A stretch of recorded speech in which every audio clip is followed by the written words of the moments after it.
Vamos a quitarnos la duda de una vez por todas. El déficit de atención no se cura. Si quieres saber cómo mitigar los síntomas hasta que lleguen a ser casi imperceptibles, este video te va a ayudar muchísimo. Pero por lo contrario, si lo que estás buscando es una solución rápida, una pócima mágica, ni yo ni nadie te lo puede dar. Hasta hoy, el déficit de atención no es curable. En otros videos hemos visto que el déficit de atención tiene una raíz importantísima neurobiológica y que afecta fundamentalmente los químicos de la dopamina y la noradrenalina, que tienen muchas funciones que nos ayudan a la autogestión y a la autorregulación. A ver, no es una gripa el déficit de atención, no desaparece. El mito de la cura es súper peligroso, porque entonces nos va a llevar a la frustración y al abandono del tratamiento. Nuestro objetivo aquí no es la perfección, o sea, nunca vamos a llegar a la perfección. Más bien necesitamos la funcionalidad y llegar a esta meta del tratamiento, que es la autogestión. Entonces, la ciencia es categórica, la vida con déficit de atención, para que sea exitosa y para que podamos mitigar perfectamente bien los síntomas, es un tratamiento multimodal. ¿Qué quiere decir esto? Que tiene muchos enfoques y diferentes aristas que, si nosotros tomamos, entonces vamos a poder tener una vida exitosa y plena. De otra forma, nos estamos condenando a estar buscando todo el tiempo soluciones mágicas. Antes de seguir, te quiero compartir un poquitito de mi historia. A ver, sin mucha información al principio, la realidad es que nosotros vivíamos de médico en médico, ¿no? Algunos de ellos nos dieron diagnósticos un poquito más acercados a la realidad y otros de ellos nos acompañaron, pero en la mayoría de los casos yo me sentía que estaba hilando en el aire, O sea, me sentía sumamente perdida. De repente teníamos medicamentos que servían, pero luego dejaban de servir. De repente teníamos estrategias que servían, pero luego dejaban de servir. La terapia parecía no tener ni pies ni cabeza, ¿sabes? Porque de repente yo sentía que aislaban a mi hijo en un ambiente terapéutico y lo que ahí le servía, le dejaba de servir en el patio de la escuela. ¿Me explico?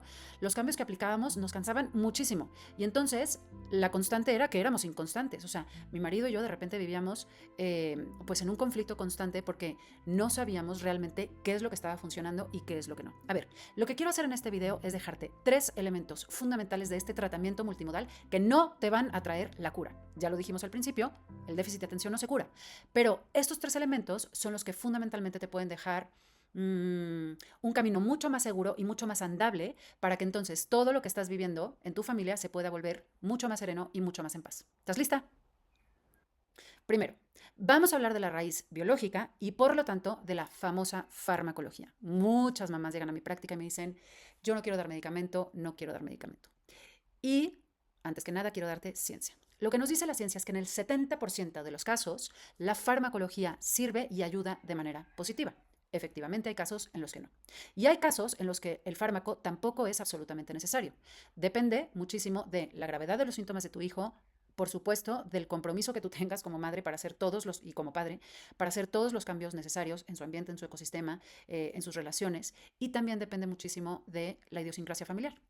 Habiendo dicho eso, la realidad es que los fármacos son la respuesta a esta raíz biológica y genética que tiene el déficit de atención. ¿Te acuerdas que lo definimos como un trastorno de la neurobiología que afecta principalmente la dopamina y la noradrenalina, que son estos químicos que nos ayudan a la autogestión? Bueno, así los medicamentos son como activadores, ¿no? Que no nos van a hacer la tarea. O sea, hay un dicho que me encanta y que es súper pertinente para este momento. Y en inglés dice: pills don't build skills, ¿sí? Las medicinas no construyen las habilidades que nuestros hijos necesitan. Lo que sí hace es definitivamente dejar el cerebro dispuesto para que entonces todo lo que añadamos, todo lo que pongamos extra del tratamiento multimodal, entre con mucha más potencia, con mucho más eficacia, ¿no? Entonces, si tú haces una terapia, entonces tu hijo la va a recibir de mucho mejor manera, etcétera, etcétera, etcétera. Para saber mucho más qué, cómo, cuándo, dónde y de qué trata la medicina, te voy a dejar al calce del video un video maravilloso que se llama ¿Y si mi hijo se convierte en un zombie? El segundo pilar es el psicoeducativo. Todo lo que tiene que ver con psicoeducación, formación, pero además está la terapia y el coaching como grandes herramientas que nos ayudan a tener como estrategias adaptativas para que todo lo que parece que es un rezago en nuestros hijos lo podamos entonces entrenar como ellos los necesitan, en donde ellos lo necesitan. Te cuento. A ver, la medicación, como ya dijimos, abre la puerta al aprendizaje, pero evidentemente nosotros tenemos que comprometernos con el entrenamiento de las distintas habilidades y funciones ejecutivas. Esto lo logramos en terapia. Y entonces imagínate que vamos a tener herramientas súper prácticas para ayudarles a gestionar su atención, su distractibilidad, la ceguera del tiempo, el manejo de sus impulsos. Vamos a darles herramientas, por ejemplo, para exteriorizar su memoria, para que no todo dependa de lo que tienen por dentro, ¿no?, de su cabecita. Vamos a usar sistemas para la planificación visual, para la organización de su tiempo. Vamos a romper, por ejemplo, los grandes proyectos en micropasos. Les vamos a ayudar con todo lo que tiene que ver con organización académica, del aprendizaje, etcétera, etcétera. Todo esto se logra a través de la terapia o del coaching, que son herramientas fundamentales como este segundo pilar del tratamiento multimodal. El tercer pilar de este tratamiento multimodal es importantísimo y muchas veces no lo tenemos en cuenta. Y se trata del pilar medioambiental o del ecosistema familiar. A ver, hay una ciencia, ¿no?, que se llama la epigenética. Y fundamentalmente nos dice que nosotros podemos tener una predisposición genética a TDAH, a diabetes, a lo que sea, ¿no? Pero que necesitamos tener un ecosistema, ¿no?, que puede o agravar o mitigar la expresión de esos genes, ¿no? Entonces, ¿qué significa esto? A ver, si nuestras casas son lugares caóticos, en donde no se aceptan nuestros hijos, en donde haya muchísimo estrés, entonces nuestros hijos van a empezar, ¿no?, como son hipersensibles a estos estímulos, nuestros hijos van a empezar a vivir en este modo de supervivencia, ¿ok? Su cabecita únicamente va a tener como salida o la lucha, o la huida, o la parálisis. Pero entonces el cerebro que vive en modo de supervivencia no puede aprender. No va a aprender funciones ejecutivas y tampoco va a aprender, por ejemplo, en la escuela. Entonces, si nosotros queremos que este tratamiento multimodal, además de la farmacología, además del tratamiento en terapia y en coaching, tenga todo lo que tiene que tener de virtuoso, necesitamos empezar a cambiar nuestros hogares. Necesitamos darles lugares seguros, donde ellos se sientan aceptados, donde sientan que los vemos por sus fortalezas, donde sepan que son perfectos y adecuados como son, que no necesitamos cambiarlos y que no necesitamos curarlos de nada. A ver, estoy segura que a estas alturas del video ya estás comiéndote las uñas con ansias diciendo, Florencia, ¿y qué puedo hacer al respecto? Yo te di 3 componentes del tratamiento multimodal e igual te quiero dar 3 pasitos que puedes seguir para seguir esta metodología. Primero, te recomiendo que vayas con un médico psiquiatra que es quien te va a hacer no solamente el diagnóstico, sino que te va a decir qué, cómo y cuándo la farmacología puede ayudar a tu hijo a que comience con este tratamiento multimodal.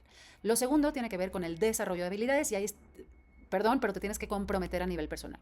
Evidentemente está la terapia y el coaching, pero muchísimo depende de los papás, de cómo nosotros demos continuidad a todo este entrenamiento de funciones ejecutivas en nuestras casas. Entonces, lo segundo que vas a tener que hacer es, por supuesto, asesorarte de profesionistas, ir con un coach, ir con un terapeuta, pero además formar estas habilidades en casa.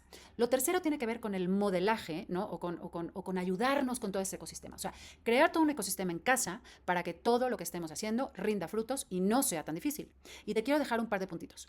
Lo primero tiene que ver con la predictibilidad de tu ambiente. A ver, en todos los libros que tienen que ver con déficit de atención, te plantean como estrategias tener orden, rutinas, horarios, reglas de casa, etcétera, etcétera. ¿Por qué?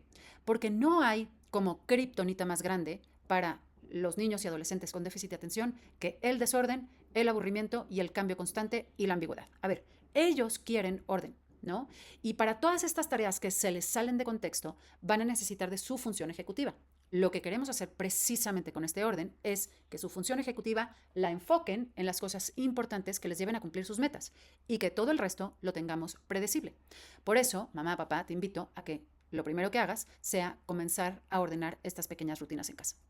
Lo segundo que te invito a hacer es a que te ayudes de factores externos para poder recordarle a tu hijo o a tu hija lo que tiene que hacer. A ver, ellos, dentro de su cabecita, muchas veces pues no tienen el orden que nosotros queremos, ¿no? A veces está desordenado, a veces está impredecible, etcétera, etcétera. Pero una estrategia muy importante que yo siempre recomiendo es ayudarles a externalizar su cerebro. Ayudarles ¿cómo? Con pósters, con post-its, con fotos, con recordatorios, con notitas, ¿sí? Dicen en inglés, what's out of sight is out of mind. Lo que está fuera de nuestra vista está fuera de nuestra mente. Entonces, para ayudarles a recordar todas estas como acciones que tienen que llevar a cabo, sus rutinas, sus horarios, etcétera, etcétera, ayudémosles, a nuestros hijos externalizando su cerebro. Y la tercera y pequeña recomendación que te quiero hacer es, ayúdate de todo como el orden externo para que también ellos se ordenen internamente. Entonces, El lugar donde va a hacer sus tareas, ordénalo. El lugar donde va a hacer sus rutinas, ordénalo, ¿no? Todas estas zonas donde él pueda o ella pueda aterrizar su atención con calma, ¿sí? Y continuar, como te dije, utilizando su función ejecutiva en todas aquellas cosas que los acerquen a cumplir con sus metas. Y por supuesto, no se nos puede olvidar, ¿no? Como parte muy, muy importante de este tratamiento multimodal, te quiero recomendar lo que yo le llamo sintonía emocional. Es el aspecto más crucial y muchas veces olvidado. Ya lo decíamos arriba. Un ambiente en donde hay seguridad es un ambiente en donde no hay vergüenza, no hay culpa y no hay miedo. Pero a este ambiente hay que construirlo, ¿sí? Tenemos primero que combatir esa vergüenza crónica. El déficit de atención no tiene por qué ser una fuente de vergüenza para nuestros hijos, más bien tiene que ser una fuente donde celebremos su creatividad, donde celebremos sus fortalezas y donde les ayudemos a ser ellos mismos, ¿sí? Lo segundo que te quiero recomendar es una estrategia que yo le llamo la lógica de 5 a 1. ¿Por qué? Muchas veces nosotros mamás o papás cuando estamos corrigiendo y disciplinando caemos en esto de no hagas, no pongas, no quites, y muchas veces nuestro día está lleno de nos. Entonces, te quiero lanzar un reto. Por cada no que digas, por cada corrección que hagas, tenemos que tener 5 sís. 5 cosas positivas. ¿En qué va a ayudar esto? En que puedas empezar a hacer el refuerzo de las cosas positivas para que tu hijo vaya viendo lo que sí tiene que continuar haciendo. Es una estrategia maravillosa. Tercero, quiero proponerte, no solamente reforzar y validar el logro, que es importantísimo, sino también el proceso. Recuerda que el tratamiento del déficit de atención y sobre todo este tratamiento multimodal es un tratamiento de años, es un maratón larguísimo. Probablemente a los 24 o 25 años puedas ver cómo ya se logra este proceso importante de autogestión. Mientras tanto, es un maratón larguísimo, en donde si nosotros únicamente valoramos el logro, les estamos dando un mensaje inadecuado. Lo que tenemos que valorar en nuestros hijos es el esfuerzo y por lo tanto enfocarnos en sus fortalezas, enfocarnos en lo que sí están haciendo, enfocarnos en el cambio que están logrando cada día, etcétera, etcétera.